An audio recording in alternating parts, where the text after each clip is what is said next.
সম্প্রতি ইসরায়েল 1000-এর বেশি ইসরায়েলি পুণ্যার্থীকে আল আকসা মসজিদ চত্বরে প্রবেশের অনুমতি দিয়েছে। বিশ্বের শীর্ষ ধনকুবের টেসলা, স্পেস এক্স ও এক্সের মতো 6টি সংস্থার কর্ণধার ইলন মাস্ক এবার সন্তান উৎপাদনে আগ্রহী হয়ে উঠেছেন। চীনের কাছে যেন পাত্তাই পাচ্ছে না আমেরিকা। ডোনাল্ড ট্রাম্পের প্রশাসন 90 দিনের জন্য বিভিন্ন দেশের উপরে শুল্ক স্থগিত করলেও চীনের পাল্টা ব্যবস্থা গ্রহণে পরিস্থিতি আরো জটিল হয়েছে। মার্কিন প্রেসিডেন্ট ডোনাল্ড ট্রাম্প দাবি করেছেন চীনের প্রেসিডেন্ট শি জিনপিং ভিয়েতনাম সফর করেছেন মূলত ট্রাম্পকে টাইট দেওয়ার পরিকল্পনা থেকেই। বেনিয়ামিন নেতানিয়াহু ইসরায়েলের শত্রু, তাকে কারাগারে বন্দী করা উচিত।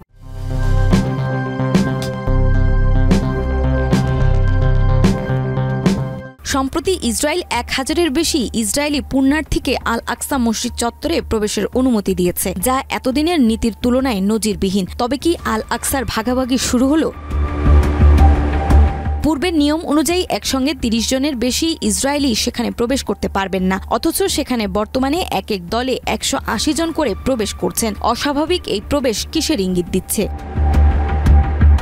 ইসরায়েলিদের কাছে আল আকসা একটি টেম্পল মাউন্ট নামে পরিচিত, আর মুসলিমদের কাছে এটি ইসলাম ধর্মের তৃতীয় পবিত্র স্থান আল আকসা মসজিদ। ইসরায়েলের প্রধানমন্ত্রী বেনিয়ামিন নেতানিয়াহু আগেই বলেছিলেন 1757 সালের উসমানীয় ফরমান অনুযায়ী স্থিতি অবস্থা অটুট থাকবে, অমুসলিমরা মসজিদটিতে প্রবেশ করতে পারবে না এবং ইসরায়েলিরা শুধু ওয়েস্টার্ন ওয়ালে প্রার্থনা করতে পারবে। তবে সাম্প্রতিক ঘটনা প্রবাহ এই অবস্থানের সঙ্গে অসামঞ্জস্যপূর্ণ। সানবিট সব দিবে সামাল। সানবিট ম্যাজিক প্রেস ডিশওয়াশিং এর মাথা ঘোরানো সলিউশন। পাস ওভারের ছুটি উপলক্ষে গত কয়েকদিনে প্রায় 4000 ইসরায়েলি নিয়ম লঙ্ঘন করে আল আকসা চত্বরে প্রবেশ করেছেন। ইসলামী ওয়াকফ কর্তৃপক্ষ জানান শুধু গত 16 এপ্রিল 1200 ইসরায়েলি সেখানে প্রবেশ করেন এবং এই সময়ে অনেক মুসলিম উপাসককে বাধা দেওয়া হয় মসজিদে প্রবেশে। ইসরায়েলের জাতীয় নিরাপত্তা মন্ত্রী ইতামা বেন-গভির সহ উগ্র ডানপন্থী রাজনীতিকরা দীর্ঘদিন ধরে আল আকসায় ইসরায়েলিদের প্রার্থনার অনুমতির দাবি জানিয়ে আসছেন। অনেকে মসজিদটি ধ্বংস করে সেখানে নতুন মন্দির নির্মাণের কথাও বলেছেন, যেটি ইসরায়েলি বিশ্বাস অনুযায়ী প্রাচীন মন্দিরের আদলে হবে। ইসলামিক ওয়াকফের আন্তর্জাতিক পরিচালক আউনি বাজবাজ বলেন, আজকের চিত্র ভয়ানক এবং নজিরবিহীন। আউনির মতে এখানে এখন যেটা ঘটছে সেটা ধর্মীয় আচরণের চেয়ে বেশি রাজনৈতিক ও প্ররোচনামূলক। বিভাজন, বর্ণবাদ ও ধর্মীয় উত্তেজনা এখন বাস্তবতা হয়ে দাঁড়িয়েছে। বিশ্লেষকদের ধারণা খুব শীঘ্রই বাড়তে পারে বড় ধরনের সংঘাত। নাজমা, মাই টিভি। বিশ্বের শীর্ষ ধনকুবের টেসলা, স্পেস এক্স ও এক্সের মতো 6টি সংস্থার কর্ণধার ইলন মাস্ক এবার সন্তান উৎপাদনে আগ্রহী হয়ে উঠেছেন। বিশ্বজুড়ে সন্তান বাহিনী গঠনের মরিয়া তিনি। ইতিমধ্যে 4 নারীর সঙ্গে সম্পর্কের জন্ম দিয়েছেন 14টি সন্তানের। তবে এখানেই থামতে চান না তিনি। ওয়াল স্ট্রিট জার্নালের এক সাম্প্রতিক প্রতিবেদনে জানানো হয়েছে, মাস্ক এখন এক ধরনের সন্তান বাহিনী তৈরির লক্ষ্যে আরও নারীদের মা হতে আহ্বান জানাচ্ছেন। 26 বছর বয়সী মার্কিন ইনফ্লুয়েন্সার অ্যাশলে স্টেথ ক্লেয়ারের ভাষ্য অনুযায়ী মাস্ক তাকে তার 13তম সন্তানের মা হতে অনুরোধ করেন এবং 2024 সালের সেপ্টেম্বরে জন্ম নেয় তাদের পুত্র রোমুলাস। তবে এই সম্পর্ক ও সন্তানের পরিচয় গোপন রাখার জন্য মাস্ক অ্যাশলেকে একটি গোপন চুক্তিতে সই করার প্রস্তাব দেন, যা তিনি প্রত্যাখ্যান করেন। অ্যাশলের দাবি, মাস্ক তার সামাজিক প্রভাব ও প্ল্যাটফর্ম এক্স ব্যবহার করে বিভিন্ন নারীর সঙ্গে যোগাযোগ করেন এবং তাদের সন্তান ধারণের জন্য রাজি করানোর চেষ্টা করেন। এমনকি তিনি সারোগেসির প্রস্তাবও দিয়ে থাকেন। ইলন মাস্ক আগে থেকেই জন্মহারের নিম্নগতি নিয়ে উদ্বেগ প্রকাশ করে আসছে। তার মতে বর্তমান হারে জনসংখ্যা কমতে থাকলে মানব সভ্যতা হুমকির মুখে পড়বে। তাই মানবজাতিকে টিকিয়ে রাখার লক্ষ্যে তিনি বেশি সন্তান জন্ম দেওয়ার পক্ষে সোচ্চার। তবে এসব দাবিকে নিম্নমানের গসিপ বলে উড়িয়ে দিলেন মাস্ক নিজেই। নাজমা, মাই টিভি। চীনের কাছে যেন পাত্তাই পাচ্ছে না আমেরিকা। ডোনাল্ড ট্রাম্পের প্রশাসন 90 দিনের জন্য বিভিন্ন দেশের উপরে শুল্ক স্থগিত করলেও চীনের পাল্টা ব্যবস্থা গ্রহণে পরিস্থিতি আরো জটিল হয়েছে। এর জেরে ট্রাম্প চীনা পণ্যের উপরে শুল্ক বাড়িয়ে 245% উন্নীত করেছেন। পাল্টা প্রতিক্রিয়ায় চীনও মার্কিন পণ্যের উপরে 125% পর্যন্ত বাড়িয়ে দেয়। এখন দেখার বিষয়, এ যুদ্ধে জয়ী হবে কে। এই শুল্ক যুদ্ধ কেবল দুই দেশের সম্পর্ককেই ক্ষতিগ্রস্ত করছে না, বরং বৈশ্বিক সরবরাহ চেইনকেও হুমকির মুখে ফেলছে। বিশেষজ্ঞরা মনে করছেন এই যুদ্ধে আপাতত চীন কিছুটা এগিয়েই রয়েছে। নিউ ইয়র্ক টাইমসের এক প্রতিবেদনে বলা হয়েছে, এই শুল্ক যুদ্ধ ইস্পাত শিল্পের মতো কিছু খাতের জন্য লাভজনক হলেও সামগ্রিক অর্থনীতি এর নেতিবাচক প্রভাবের মুখে পড়বে।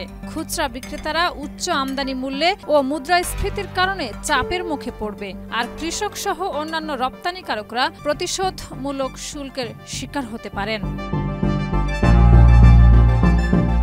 শুল্ক, ভর্তুকি ও প্রণোদনার মাধ্যমে সরকারগুলো দেশীয় উৎপাদন বাড়াতে কোম্পানিগুলোর উপরে চাপ সৃষ্টি করতে পারে। তবে বাস্তবে এই প্রক্রিয়া দীর্ঘমেয়াদী। নতুন কারখানা তৈরি, সরবরাহকারী পরিবর্তন এবং দক্ষ জনবল তৈরির জন্য সময় ও বিনিয়োগ প্রয়োজন। বর্তমানে মার্কিন যুক্তরাষ্ট্রে দক্ষ শ্রমিক যেমন ওয়েন্ডার, সিএনসি অপারেটর কিংবা সিএসডি টেকনিশিয়ানের অভাব রয়েছে। সবকিছু মিলিয়ে এই বাণিজ্য যুদ্ধে সত্যিকার অর্থে কেউই বিজয়ী হবে কিনা তা বলা কঠিন। তবে নিশ্চিতভাবে বলা যায়, এ যুদ্ধে প্রত্যেকেই কিছু না কিছু হারাচ্ছে। শেষ পর্যন্ত সময়ই বলে দিবে কে কতটা টিকলো এই অর্থনৈতিক প্রতিযোগিতায়। শাহিদা রুবি, মাই টিভি। মার্কিন প্রেসিডেন্ট ডোনাল্ড ট্রাম্প দাবি করেছেন, চীনের প্রেসিডেন্ট শি জিনপিং ভিয়েতনাম সফর করেছেন মূলত ট্রাম্পকে টাইট দেওয়ার পরিকল্পনা থেকেই। চীন এখন এমন কিছু পথ খুঁজছে যার মাধ্যমে যুক্তরাষ্ট্রকে চাপের মুখে ফেলে দেওয়া সম্ভব। প্রশ্ন উঠছে, চীন কি সত্যি এই ধরনের পরিকল্পনায় এগোচ্ছে? যদি তাই হয়, তবে তার কৌশলী বা কি? চীনা প্রেসিডেন্ট শি জিনপিং তার দক্ষিণ পূর্ব এশিয়ার সফর শুরু করেছে 14 এপ্রিল ভিয়েতনামের রাজধানী হ্যানয়ে পৌঁছানোর মধ্য দিয়ে। হ্যানয়ে বৈঠক শেষে এই বিষয়ে প্রতিক্রিয়া জানান মার্কিন প্রেসিডেন্ট ডোনাল্ড ট্রাম্প। বর্তমানে আন্তর্জাতিক বাণিজ্য ব্যবস্থার যে অস্থিরতা চলছে, এই সফর তাকে আরও জটিল করে তুলতে পারে বলে মনে করছে বিশ্লেষকরা। যুক্তরাষ্ট্র চীনের উপর 145% শুল্ক আরোপ করেছে। অন্যদিকে ভিয়েতনামের পণ্যের উপর রয়েছে 46% শুল্ক, যা সাময়িকভাবে 90 দিনের জন্য স্থগিত রাখা হয়েছে।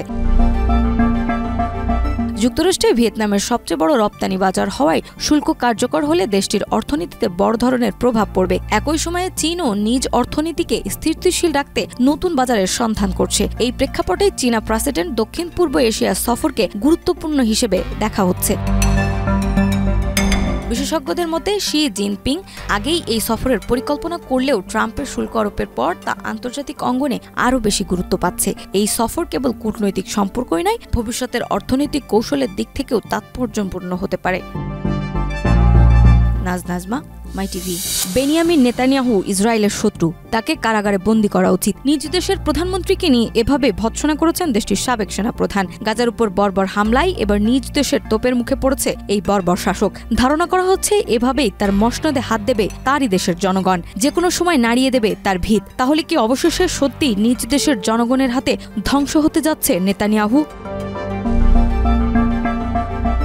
গাজায় টানা 18 মাসেরও বেশি সময় ধরে চলমান ইসরায়েলি আগ্রাসনে প্রায় 51,000 ফিলিস্তিনি নিহত হয়েছেন। মানবিক এই বিপর্যয়ের মধ্যেই ইসরায়েলের অভ্যন্তরে বিরোধিতা তীব্র থেকে তীব্রতর হচ্ছে। এমন এক প্রেক্ষাপটে সাবেক সেনাপ্রধান ড্যান হালুৎজ প্রধানমন্ত্রী বেনিয়ামিন নেতানিয়াহুকে সরাসরি ইসরায়েলের শত্রু আখ্যা দিয়ে তাকে আইনের আওতায় আনার দাবি জানিয়েছেন।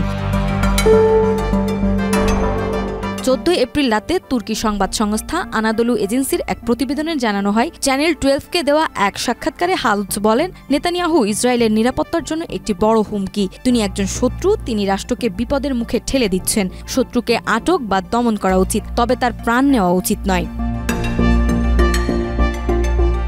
হালুৎজের এই মন্তব্যে ইসরায়েলের রাজনৈতিক অঙ্গনে ব্যাপক আলোড়ন তুলেছে। নেতানিয়াহুর দল লিকুদ এই বক্তব্যের তীব্র প্রতিবাদ জানিয়ে এক বিবৃতিতে বলেন, এই বক্তব্য মত প্রকাশের স্বাধীনতার অন্তর্ভুক্ত নয়, বরং এটি এক ধরনের উস্কানি। সেনাবাহিনীর ইতিহাসের সবচেয়ে ব্যর্থ চিফ অফ স্টাফ এখন প্রধানমন্ত্রীকে শত্রু বলছেন। এটি গণতান্ত্রিক ব্যবস্থার প্রতি চরম অবজ্ঞা। বর্তমানে ইসরায়েলের ভেতরে সেনাবাহিনীর সাবেক ও বর্তমান সদস্যদের একাংশ গাজায় বন্দী থাকা ইসরায়েলি নাগরিকদের মুক্তি ও যুদ্ধবন্ধের দাবিতে সরব হচ্ছেন। এই পরিস্থিতিতে হালুৎজের মন্তব্য দেশের রাজনীতিতে নতুন মাত্রা যোগ করেছে। নেতানিয়াহুর নীতি নির্ধারণ ভূমিকা নিয়ে অভ্যন্তরীণ সমালোচনা যেমন বাড়ছে, তেমনি আন্তর্জাতিক মহলেও চাপ ক্রমেই বাড়ছে। নাজমা, মাই টিভি।